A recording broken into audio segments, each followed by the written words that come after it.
रहा क्या, निम्नलिखित में से रासायनिक अभिक्रिया नहीं करता। कौन नहीं करता? रासायनिक अभिक्रिया का मतलब समझ लीजिए क्या होता है, अर्थात एक रूप से दूसरे रूप में रूपांतरित हो जाए, पुनः उसको प्राप्त नहीं किया जा सके, वही रासायनिक अभिक्रिया होती है। जबकि भौतिक अभिक्रिया क्या होती है, एक रूप से दूसरे रूप में परिवर्तित करने के बाद उसको पुनः प्राप्त किया जा सके, वह कौन सी अभिक्रिया होती है? भौतिक अभिक्रिया होती है। रासायनिक अभिक्रिया जैसे मैंने क्या ले लिया, चावल ले लिया। अब चावल ले लिया और चावल को मैंने क्या कर दिया, पका दिया। और जब पका दिया उस चावल को, तो जरा बताइए क्या उसको फिर मैं आप भात बन गया, गांव में क्या कहते हैं, भात बन गया। तो भात बन गया तो फिर चावल बना सकते हैं क्या? सुखाएंगे ना तो पपड़ी टाइप हो जाएगा, यानी कि वो रासायनिक क्रिया कर लिया है। ठीक उसी तरीके से, लेकिन अगर बात की जाए आपको कि भौतिक क्रिया क्या होती है, जैसे एक लकड़ी है, लकड़ी को मैंने काट दिया और काटने के बाद उसको खूब गड़ोड़ के क्या कर दिया, सुंदर सा एक मेज बना लिया। पुनः उसको वो मेज को एक दिन गुस्सा बड़ी तोड़ ताड़ के फेंक दिया, और जब तोड़ ताड़ के फेंक दिया तो वो क्या बन गया, फिर आपका क्या बन जाएगा, आपका वह बन जाएगी लकड़ी। फिर लकड़ी खाएंगे, फिर उसको ठंडी आएगी, उसमें ताप लेंगे, काम खत्म हो जाएगा। ठीक, जैसे जल हो गया, जल को क्या करेंगे, ये भौतिक क्रिया करता है। जैसे जल को क्या करेंगे, गर्म करेंगे तो वाष्प बन जाएगा, लेकिन जो ही ठंडा करेंगे वह फिर उसके बाद किस में बदल जाएगा, द्रव में बदल जाएगा। फिर और ठंडा करेंगे तो ठोस में बदल जाएगा, फिर उसको गर्म करेंगे। जब क्रिया बार बार वह प्राप्त की जा सके तो वह कौन सी क्रिया हो सकती है आपकी, तब वह आपकी होती है जब रासायनिक क्रिया में कोई दोबारा प्राप्त नहीं किया जा सकता, जबकि भौतिक क्रिया में दोबारा प्राप्त किया जा सकता है। निम्नलिखित में से भोजन, देखिए निम्नलिखित में से रासायनिक अभिक्रिया नहीं है। पहली बात तो पाचन, भोजन का पाचन। सबसे पहले आप जानते हैं कि आप भोजन को लेते हैं दांत। यहाँ दांत जो होता है आप जानते होंगे कि अगर मैं दांत की बात करूं तो ये दांत जो होता है ये 3 भागों में होता है। ये 3 भागों में का मतलब होता है, पहला भाग क्या होता है, एनामेल होता है। क्या होता है, एनामेल होता है। फिर उसके बाद दूसरा क्या होता है आपका डेंटाइन होता है। क्या होता है, डेंटाइन होता है, डेंटाइन होता है। तीसरा आपका क्या होता है, चेम्बर होता है, चेम्बर होता है। अब इसी आपको इनामेल में ये क्या करते हैं, आगे से दांत से थूर थार के भोजन को क्या करते हैं, घोटना चाहते हैं। और घोटने के लिए अब दांत, पहली बात अगर इस 4 दांत की बात की जाए तो ये चारों कौन कौन से होते हैं हमारे, सबसे पहले बात की जाए तो ये 4 दांत आपके क्या होते हैं, कृंतक होते हैं। फिर उसके बाद क्या होता है, ये आपका क्या होता है, इंसीजर होता है। फिर उसके 2 इधर, एक इधर एक इधर इंसीजर होता है। जो ये कृंतक होता है, ये हाथी, जो एक तरीके से कह लीजिए कि जो आपके कौन से जानवर, जो मांसाहारी जानवर होते हैं उनके, ये आपका कैनाइन बड़ा होता है। और जो क्या होते हैं, शाकाहारी होते हैं, जिस तरीके से हाथी का होता है तो वो कौन सा बड़ा होता है, आपका कृंतक बड़ा होता। और उसके बाद यहाँ पे आपका प्रीमोलर, और जिसको हम क्या कहते हैं, अग्र चवलक। फिर उसके बाद पश्च चवलक। मैं पाचन पढ़ाया हूँ, पाचन में आप जाके वीडियो को पूरी देख सकते हैं, क्योंकि यहाँ हमको थोड़ा सी स्पीड बढ़ाना है। काफी क्वेश्चन है साइंस में जिसको आपको लेके चलना है। फिर उसके बाद हम जबान पे रखते हैं भोजन को, तो इसमें आपकी 4 प्रकार की क्या पाई जाती है, आपके एंजाइम्स पाए जाते हैं, अर्थात लार्वा पाया जाता है। एक लार्वा अगर बात की जाए तो एक स्वस्थ मनुष्य में लार्वा की बात की जाए तो कितना, 1.5 लीटर पाई जाती है। एक दिन में पूरा 1.5 लीटर से अधिक बनती है। और वही लार्वा में आपका क्या पाया जाता है, टाइलिन पाया जाता है। टाइलिन के बाद क्या पाया जाता है, लाइपेज पाया जाता है, डाइस्टेज पाया जाता है और इमाइलेज पाया जाता है। तो आपका क्या काम होता है, जो टाइलिन होती है, डाइस्टेज होता है, इसको वो आपका मड़ोड़ के अंदर करती, फिर ग्रसनी में पहुंचता, ग्रसनी से आपका क्या पहुंचता, आपके पेट में पहुंचता, पेट के 3 भागों में पहुंचता, 3 भागों से पहुंचने के बाद आपकी छोटी आंत में पहुंचता, छोटी आंत से होने के बाद आपका क्या पहुंचता, बड़ी आंत में पानी का पाचन होता, फिर वह रेक्टम में जाता, रेक्टम में बिलिरुबिन के कारण वह क्या हो जाता है, पीला हो जाता। क्या पुनः उसको भोजन में प्राप्त किया जा सकता है, तो नहीं, यानी कि यह रासायनिक क्रिया करता है। बात समझ में आ गई। दूसरा, कागज का जलना। कागज को जला दीजिए फिर दोबारा उसको प्राप्त किया जा सकता है, नहीं, रासायनिक क्रिया हो गई। अब उसके बाद कोयले का जलना। कोयले का जलना क्या होता है, कोयला जल जाएगा, धुआं धुआं हो जाएगी, राखी राखी हो जाएगा, तो ये भी हो जाएगा, काम खत्म। तो बचेगा क्या, पानी। अगर मैं बात करूं कि कोयला सबसे अच्छा कौन सा कोयला होता है, तो आपका कौन सा होता है, एंथ्रासाइड होता है, जिसमें लगभग 80 से 86% कार्बन पाए जाते हैं। अगर पानी का भाप में रूपांतरण होना, देखिए ये आपका यही वाला सही हो जाएगा, पानी में भाप का रूपांतरण होना। आपको बता दूं, मैं ज्यादा नहीं रिक्वेस्ट करूंगा, बस इतना कहूंगा कि अगर वीडियो अच्छी लगेगी तो अपने दोस्तों के भी शेयर करिएगा। मैं बहुत ज्यादा आपको यहां तो नहीं पढ़ा पाऊंगा, कारण यह है कि महामैराथन में हमको सबको देखना है, लेकिन हाँ आप उसके बाद यदि आप मुझसे जुड़ते हैं तो मैं साइंस की एक एक क्लास, मैथ की एक एक क्लास, एक एक चीजों को आपको मैं बढ़िया से समझाने वाला हूं। यहां हम लोग के पास समय कम है, इसलिए पानी का भाप में रूपांतरण होना, भाप को ठंडा कर दिया जाएगा, फिर पानी में रूपांतरित हो जाएगा, इसलिए कौन सा हो जाएगा, यही आपका कौन सी क्रिया हो जाती है, भौतिक क्रिया हो जाती है। अगर इतनी बात समझ में आ गई हो तो फिर मैं अगले क्रिया की तरफ बढ़ता हूं। देखिए, ये देखिए, अब आ गया पायरिया।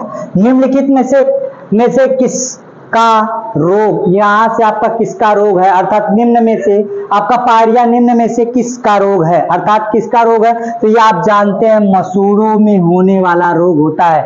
और गलती से भी आपकी पायरिया हो जाए, जिसमें आपको जानते होंगे कि दांत में क्या होते, कीड़े लगना शुरू हो जाते। और एक चीज आप जानते होंगे, यहीं से अगर बात की जाए तो फ्लोरीन का नाम सुने होंगे, किसका नाम सुने होंगे, फ्लोरीन का नाम सुने होंगे, फ्लोरीन, जिसकी अधिकता के कारण क्या होता है, फ्लोरीन की अधिकता के कारण, अधिकता के कारण जानते हैं क्या होता है, खोड़ीला होता है, खोड़ीला। जैसे जब दतवा में आप देखेंगे कि ढेर ढेर का कचरा जमा होता है तो किसकी अधिकता के कारण होता है, फ्लोरीन के कारण, यानी कि दतवा सड़ जाता है। और जब दांत सड़ जाता है, अगर आपसे पूछा जाए कि पायरिया क्या होता है, पायरिया में एक ऐसा रोग होता है जो मसूड़ों में होता है और दांत धीरे धीरे उसको कमजोर कर देता है, और कमजोर करके क्या कर देता है, उसको खत्म कर देता है। तो यहाँ पे क्या होगा, ये पायरिया होगी। हृदय, नाक, फेफड़े नहीं होंगे। अगर बात की जाए तो ये चीज और आपकी यहाँ से होती है, निमोनिया रोग। क्या होता है, निमोनिया रोग। निमोनिया, निमोनिया में कौन प्रभावित होता है, तो कौन प्रभावित होता है, आपका फेफड़ा प्रभावित होता है। निमोनिया में आपका क्या होता है, फेफड़ा प्रभावित होता है। यह बच्चों को अक्सर हो जाती है और यह समस्या होती है। तो चलिए, यह निमोनिया, फेफड़ा, मसूड़ा, हृदय, नाक, सारी चीजों को आप जान चुके। अगला क्या होता है, थोड़ा सा देख लीजिए। ये देखिए, फ्लोएम एक उत्तक है जो निम्न में से किसमें पाया जाता है। एक नाम सुने होंगे फ्लोएम और एक नाम सुने होंगे जाइलम। फ्लोएम क्या होता है और जाइलम क्या होता है। अगर आपकी बात करें, जो जमीन से पानी को उठाकर, अर्थात मिट्टी से पानी को उठाकर अपने कहां तक, तने तक पहुंचाता है, और उसके बाद जो सूर्य की प्रकाश की उपस्थिति में प्रकाश को लेकर क्लोरोफिल का निर्माण करता है, तो पत्ती से जो भोजन मिलता है उसे फ्लोएम कहते हैं, और जड़ से जो जाता है उसे हम क्या कहते हैं, जाइलम कहते हैं। और यह पानी जड़ से किस घटना के कारण ऊपर जाता है, तो कौन सी घटना होती है, केशिकात्व की घटना के कारण यह पानी ऊपर चढ़ता है। कौन सी घटना के कारण, केशिकात्व के घटना के कारण। तो यहां से आपको बता दें, फ्लोएम एक उत्तक है जो निम्नलिखित में से किसमें पाया जाता है, तो किसमें पाया जाता है, आपका फ्लोएम किसमें पाया जाता है, पौधों में पाया जाता है। फ्लोएम पौधों में, यानी पत्तियों से नीचे की तरफ सूर्य के प्रकाश को लाता है, जबकि जाइलम क्या करता है, जड़ से कहां ले जाता है, पानी को ऊपर ले जाता है। किस घटना के कारण ले जाता है, केशिकात्व की घटना के कारण ले जाता है। स्तनधारी क्या होते हैं, ये एक ऐसे होते हैं जो अपने बच्चे को दूध पिलाते हैं, और उसके बाद जानवरों का प्रजनन अंग, इससे नहीं कोई मतलब है। और कीटों, अर्थात कीट वगैरह से नहीं, इसमें किसकी बात हुई थी, फ्लोएम उत्तक की बात हुई थी। तो यह किसमें पाया जाएगा, पौधों में पाया जाता है। अगर ये पॉइंट हो गई हो तो फिर मैं अगले की तरफ बढ़ता हूं। देखिए, आपसे एक हार्स पावर, एक हार्स पावर का मतलब क्या होता है, एक अश्व शक्ति, एक अश्व शक्ति, अश्व शक्ति, शक्ति बराबर कितने वाट होते हैं, ये नोट करके रख लीजिए कि कितने होते, 746 वाट होते हैं। एक अश्व शक्ति बराबर कितने वाट होते हैं, 746 वाट होते हैं। वाट को किससे दर्शाते हैं, पी से दर्शाते हैं। इसको अगर कोई पूछे कि एक अश्व शक्ति यानी कि एक घोड़ा के बराबर कितना, तो 746 वाट होता है। अगर इतनी बात आपको पता चल गई हो तो यहीं से आपको क्या हो लेता है, जरा देख लीजिएगा। अगर यहीं से आपका क्या होता है, एक एमयू बराबर कितना होता है, एक एटॉमिक मास यूनिट, एक एटॉमिक मास, एक एम U बराबर क्या होता है, एक एटॉमिक मास यूनिट बराबर कितना होता है, 931 इलेक्ट्रॉन वोल्ट होता है। अगर आपकी बात की जाए एक इलेक्ट्रॉन वोल्ट बराबर कितना होता है, तो आप जान लीजिए कि 1.6 × 10⁻19 जूल होता है। अगर कोई ये पूछ ले एक मेगा इलेक्ट्रॉन वोल्ट बराबर कितना होता है, तो 1.6 × 10⁻13 जूल होता है। अगर इतनी बात आपको समझ में आ गई हो तो फिर मैं आपको लेकर चलता हूँ, ये छोटी छोटी इकाइयां हैं जो आपसे पूछी जाती हैं। चलिए ये वाला भी पॉइंट हो गया। निम्नलिखित में से एसिड, आपकी बात हो, निम्नलिखित में से कौन सी एसिड कार की बैटरी में प्रयोग किया जाता है, निम्नलिखित में से कौन सी एसिड कार के बैटरी में प्रयोग किया जाता है। ये देखिए यह हाइड्रोक्लोरिक अम्ल जिसका सूत्र होता है HCl, जो हमारे पेट में भी पाया जाता है। कभी कभी इसकी कमी हो जाती है तो हमें क्या करना पड़ता है, इनो पीना पड़ता है। फिर उसके बाद पाचन बढ़िया से पढ़ाऊंगा तो वहां खूब बढ़िया से समझा दूंगा। नाइट्रिक एसिड, आपका ये क्या होता है, नाइट्रिक एसिड की बात होती है, ये भी नहीं होगा। एसिटिक एसिड, यह भी नहीं होगा। आपकी कौन सी होती है, बैटरी में कौन सा इस्तेमाल किया जाता है, सल्फ्यूरिक एसिड का इस्तेमाल किया जाता है। किसका इस्तेमाल किया जाता है, सल्फ्यूरिक एसिड का इस्तेमाल किया जाता है। और इसकी बात की जाए कि इसकी कितने % सांद्रता होती, तो 37% सांद्रता होती है। अगर कोई पूछे कि इसकी सांद्रता कितनी होती तो कितने % होती है, 37% होती है। गलती से भी अगर यह एसिड आपके शरीर पर कहीं पड़ जाए या आपके कपड़े पे पड़ जाए तो वहां पर क्या कर देती, काट देती है। तो चलिए अगर इतनी बात समझ में आ गई हो तो फिर मैं अगले सवाल की तरफ बढ़ता हूं। हाँ ये देखिए, निम्नलिखित में से इंद्रधनुष के 7 रंगों में से कौन नहीं है। एक आप जानते होंगे, आपका क्या जानते हैं, प्रिज्म की वर्ण विक्षेपण क्षमता। एक वर्ण विक्षेपण, जब प्रिज्म कोई आपको पड़ता है तो आप जानते हैं कितने रंगों में अपने विभक्त हो जाता है, 7 रंगों में विभक्त होता है। कितने रंगों में विभक्त हो जाता है, 7 रंगों में विभक्त हो जाता है, जिसका नाम क्या होता है, विव। आपका देखिए विव ग्योर होता है या बैजानी हैप्पी नाला होता है, बै। फिर उसके बाद क्या होगा, जा नी हैप्पी, क्या होता है, पी। फिर उसके बाद ना ला, कितना होता, बै जा नी है पी ना ला। देखिए बै जा नी, ये आपका हो गया है पी नाला। कितने रंग होते, 7। इसी को हम क्या कहते हैं, वी व, क्या होता है। फिर उसके बाद क्या होता है, यहां से विब ग्योर, विब क्या होता है, ग्योर, क्या होता है, ग्योर, विबग्योर। विबग्योर भी कह सकते हैं। तो इसमें आपका क्या होता है, बी मतलब ब्लू, यानी कि बै, बै मतलब बैगनी, बैगनी। और फिर जा मतलब जामुनी, जामुनी, जिसको अंग्रेजी में इंडिगो कहते हैं। बू फार, यहाँ से नी फार नीला या बी फार ब्लू, तो यहाँ से नीला हो जाएगा, नीला या ब्लू। और है फार हरा या जी फार ग्रीन, तो क्या होगा, हरा हो जाएगा। वाई फार येलो या पी फार पीला, पीला हो जाता है। और ऊ फार ऑरेंज, ऑरेंज या नारंगी होता है, नारंगी हो जाता है। और उसके बाद आर फार क्या होता है, रेड, रेड की क्या होता है, रेड मतलब क्या होता है, लाल। अगर कोई पूछ ले कि सबसे ज्यादा प्रकीर्णन किसका होता है, तो किसका होता है, लाल का होता है। सबसे ज्यादा अगर प्रकीर्णन की बात की जाए, प्रकीर्णन अगर सबसे ज्यादा किसका होता है, तो लाल का होता है। किसका होता है, लाल का होता है। और अगर बात की जाए कि तरंग दैर्घ्य सबसे ज्यादा किसकी होती है, तरंग दैर्घ्य किसकी सबसे ज्यादा होती है, तो किसकी होती है, बैगनी की होती है। किसकी होती है, बैगनी की होती है।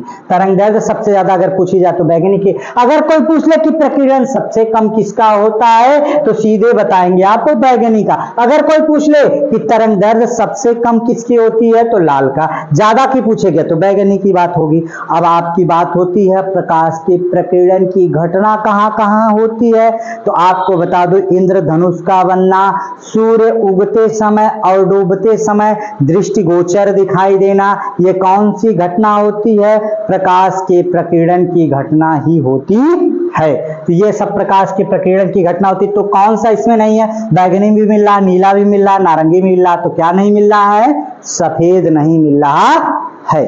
अगर इतनी बात समझ में आ गई हो तो फिर मैं आगे बढ़ जाऊँ। चलिए, निम्नलिखित में से किस गैस का ग्रीन हाउस के रूप में नहीं पाया जाता है? यह नाइट्रस ऑक्साइड पाई जाती है, मीथेन आपकी पाई जाती है, कार्बन डाइऑक्साइड आपकी पाई जाती है। क्या होता है? आर्गन। ये आर्गन जो होता है ये आपकी नहीं पाई जाती है। अर्थात कौन नहीं पाई जाती है? ये आर्गन नहीं पाई जाती है। ये कौन नहीं पाई जाती? आर्गन को नहीं पाया जाता है। यह ग्रीन हाउस गैस नहीं होती। अगर ग्रीन हाउस गैस के प्रभाव से किसको दिक्कत होती है तो ओजोन परत को दिक्कत होती है। ओजोन परत का सूत्र क्या होता है? O3 होता है। अगर बात की जाए तो ये किसकी वजह से ज्यादा क्षरण होती है तो CFC क्लोरोफ्लोरोकार्बन की वजह से अधिक क्षरण होता है। फिलहाल आपको अगले की तरफ लेके चलता हूं, साइंस के अगले टॉपिक।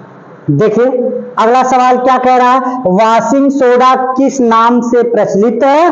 किस नाम से वॉशिंग सोडा को जानते हैं? तो आप फार्मूला जानते होंगे, यानी A2CO3 अर्थात सोडियम कार्बोनेट को ही क्या कहते हैं हम? वॉशिंग सोडा अर्थात धोने वाले सोडे के नाम से जाना जाता है। किस नाम से जाना जा रहा है? वॉशिंग सोडा अर्थात सोडियम कार्बोनेट के नाम से जाना जाता है। ध्यान दीजिएगा, सभी लोगों का नाम याद होना चाहिए आपको। अगला क्या कह रहा? पौधे अपना पोषक तत्व मुख्यतः कहां से पाते हैं? कहां से पाते हैं? जरा देख लीजिए कि पौधे मुख्यतः अपना पोषक तत्व कहां से पाते हैं। तो सबसे पहले आपकी बात की जाए तो सूर्य नहीं भी रहेगा तब भी आपका क्या होगा? ये क्लोरोफिल नहीं भी बना पाया तो ये क्या कर पाएगा? आपका सूखेगा नहीं। प्रकाश नहीं भी है, ठंडी है, तब भी सूखेगा नहीं। लेकिन अगर मिट्टी से उसका संपर्क टूट गया या डंठल कट गई तो तुरंत उसका जो होता है आपका जाइलम, वह जाइलम की क्रिया क्या हो जाती है? रुक जाती है। और जब जाइलम की क्रिया रुक जाएगी तो सबसे ज्यादा पोषक कहां से पाया जाएगा? मिट्टी से ही पाया जाता है। इसीलिए हर फसल के लिए अलग अलग मिट्टियां उपयोगी होती हैं। बार बार अपने समय पर मिट्टियों का भी परीक्षण करा लेना चाहिए। अगर ये वाला सही हो गया हो तो फिर मैं आगे बढ़ूं। क्या कह रहा? निम्नलिखित में से कौन सा वनस्पति रेशा नहीं है? तो एक जूट होता है, जूट से भी रेशा निकल सकता है। काटन, रुई होती है, उससे भी रेशा निकलता है। जबकि फ्लैक्स, जिसको हम क्या कहते हैं? सन के नाम से भी जाना जाता है। तो आपको इस फ्लैक्स से भी रेशे निकलते हैं। किससे नहीं रेशे निकलते हैं? तो नायलॉन से नहीं रेशे निकलते हैं, अर्थात ये मानव द्वारा निर्मित होता है। ये नायलॉन से रेशे नहीं निकलते। किससे निकलते? ये आपका जूट से भी रेशे निकलते हैं, इससे भी रेशे निकलते हैं, इससे निकलते हैं, जबकि नायलॉन से रेशे नहीं निकलते। अगला देखते हैं सवाल। अगला अगर ये क्वेश्चन हो गया हो तो तारों का रंग निम्नलिखित में से किस पर निर्भर करता है? किस पर निर्भर करता? दबाव पर, तापमान पर। आपकी बात हो कि तारों का रंग निम्नलिखित में से किस पर निर्भर करता है, तो तारों का रंग किस पर निर्भर करेगा? उसके तापमान पर निर्भर करता है। तारे दिन में भी दिखाई देते हैं, लेकिन आपका क्या होता है? सूर्य की चमक इतनी ज्यादा होती है कि उसके आगे वो क्या हो जाते हैं? फीके पड़ जाते हैं। सूर्य भी एक तरीका का तारा ही है, लेकिन वह पृथ्वी के काफी नजदीक होने की वजह से वह आपको ज्यादा प्रकाश देता है, जिसकी वजह से और तारों का जो टिमटिमाना होता है वह दूर, जब प्रकाश आपका कभी कभी आप शाम को भी तारा दिखाई दे देता है जब सूर्य की रोशनी कमजोर हो जाती है। तो यानी कि तारा किस पर निर्भर करेगा? तो निर्भर करेगा उसके तापमान पर। अगला देखते हैं। अगर ये वाला भी हो गया हो तो अगले सवाल की तरफ चलते हैं। निम्नलिखित में से कौन सा गैस ग्लोबल वार्मिंग के लिए जिम्मेदार है? तो मैंने आपको बताया CFC, प्राकृतिक आपका संपीड़न प्राकृतिक गैस, ग्रीन हाउस गैस। आपका क्या होता है? यहां से पाइप प्राकृतिक गैस ऑक्सीजन। तो कौन सी गैस है? ग्रीन हाउस गैस, जो किसको परेशान करती है? हमारे ग्लोबल वार्मिंग को परेशान करती है, जिसमें क्या होती है? ओजोन का क्षरण होता है, जिससे आने वाली कीड़े क्या करेंगी? पृथ्वी पर आ जाएंगी। अगर आपकी ये पराबैंगनी कीड़े पृथ्वी पर आना शुरू हो जाएंगी तब भी समस्या, अर्थात जीवन संभव नहीं होगा। एक चीज आपको मैं बता दूं, ओजोन ओजोन O3, इसका मात्रक क्या होता है, इकाई नापने का डाप्सन होता है। क्या होता है, डाप्सन होता है। अगर इसकी बात की जाए, इसकी मोटाई 4 मिलीमीटर होती है। अगर इसकी मोटाई कह दी जाए, मोटाई कितनी होती है, 4 मिलीमीटर होती है। कितनी होती है, 4 मिलीमीटर होती है। अगर ये मोटाई इससे कम हो जाएगी तो पराबैंगनी किरणें क्या हो जाएंगी, यहाँ आना प्रारंभ कर देगी, जिससे भी जीवन संभव नहीं होगा। अगर इससे ज्यादा हो गई, ढेर मोटी हो गई, तो यहाँ का टेम्परेचर, क्योंकि पृथ्वी पर प्रकाश आएगा ही नहीं, और जब पृथ्वी पर प्रकाश नहीं आएगा तो वो क्या कर देगा, पृथ्वी पर प्रकाश पर्याप्त मात्रा में नहीं आएगा तो हमारा टेम्परेचर -18 डिग्री सेंटीग्रेड चला जाएगा। और जिस दिन 18 डिग्री सेंटीग्रेड चला गया तो फिर यहाँ जीवन होना संभव नहीं होगा। इसलिए इसको बड़े ही ध्यान से रखना होगा। यहीं पे अगर O की बात करें तो ये मोनो हो जाता है, और वो आपका नवजात ऑक्सीजन के नाम से भी जाना जाता है। O2 का हो जाता तो क्या हो जाता, ऑक्सीजन के नाम से जाना जाता है। और अगर आपकी बात हो O3 हो जाती है, डाप्सन के नाम से जाना जाता है। तो आपको कहा होगा ग्रीन हाउस गैस कौन प्रभावित करता है, CFC अर्थात क्लोरोफ्लोरोकार्बन। अगला देखते हैं, निमोनिया मानव शरीर के किस अंग को प्रभावित करता, मैंने पहले भी बता दिया कि किसको प्रभावित करता है, फेफड़े को प्रभावित करता है। किस अंग को प्रभावित करता है, तो किसको प्रभावित करता है, फेफड़े को प्रभावित करता है। अगर ये वाला हो गया हो तो देख लीजिए क्वेश्चन अगला, पादप कोशिका भित्ति निम्नलिखित में से किसकी बनी होती है। तो पादप कोशिका भित्ति किसकी बनी होती है, सुक्रोज की बनी होती है। किसकी बनी होती है पादप कोशिका भित्ति, तो अगर बात की जाए तो पादप कोशिका भित्ति जो होती है,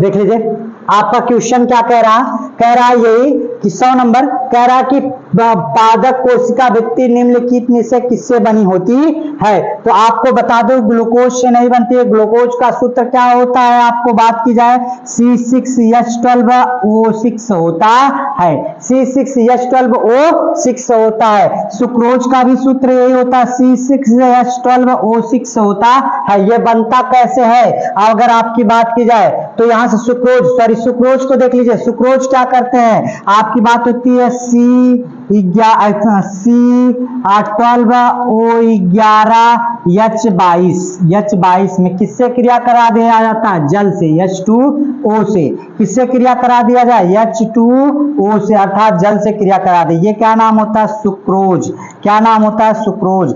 सुक्रोज को जल से क्रिया कराते हैं तो ये टूट कर निकल के आता है C6H12O6 के रूप में आपका, C6H12O6, और जहां से क्या होता है आपका दूसरा क्या होता है C6H12O6, अर्थात यह किसके रूप में जाना जाता है, यह आपका किसके नाम से होगा। इसको हम पहले वाले को अगर बात की जाए तो इसका नाम होता क्या है आपका, एक होता है ग्लूकोज, दूसरा का क्या होता है, फ्रैक्टोज होता है। इसका नाम क्या होता है, ग्लूकोज, और इसका नाम क्या होता है, फ्रैक्टोज होता है। क्या नाम होता है, ग्लूकोज, इसका नाम फ्रैक्टोज होता है। तो ये ग्लूकोज का सूत्र C6H12O6 होता है। सुक्रोज का सूत्र क्या होता है, C12O11H22 होता है। जबकि सेलुलोज, यह किसके बने होते हैं पौधे, तो टोटल सब किसके बने होते हैं, सेलुलोज के बने होते हैं, और ये फ्रैक्टोज का सूत्र हो जाता है। अगर सारी बातें आपको समझ में आ गई हो तो एक बार फिर से समझ लीजिए, ग्लूकोज का सूत्र C6H12O6 होता है। ये कैसे बनता है, सुक्रोज का लेकर जल के साथ क्रिया कराई जाती है तो ये ग्लूकोज बनाता है। ग्लूकोज के बाद इधर आपका ग्लूकोज और फ्रैक्टोज बनाता है। ग्लूकोज और फ्रैक्टोज के दोनों सूत्र एक होते। आगे देखते हैं अगर बात हो गई। प्रकाश वर्ष एक माप है, किसकी है, प्रकाशिक गति की है, तारकीय दूरी की है, हवाई जहाज की गति है, इनमें से कोई नहीं। प्रकाश वर्ष हमेशा आपको बता दूं किसकी इकाई है, अगर मापने की इकाई है तो दूरी की इकाई है। सबसे बड़ी इकाई अगर नापने की बात हो तो किसमें होती है, तारकीय इकाई, अर्थात जो आपके दूरी का नापने का यंत्र होता है वो क्या होता है, प्रकाश वर्ष। ये गति, प्रकाश की गति अर्थात प्रकाश की चाल जो होती है, आपको गति का सूत्र मीटर प्रति सेकंड होता है, वेग होता है, हवाई जहाज की गति नहीं होगा, यानी कि तारकीय दूरी होगी।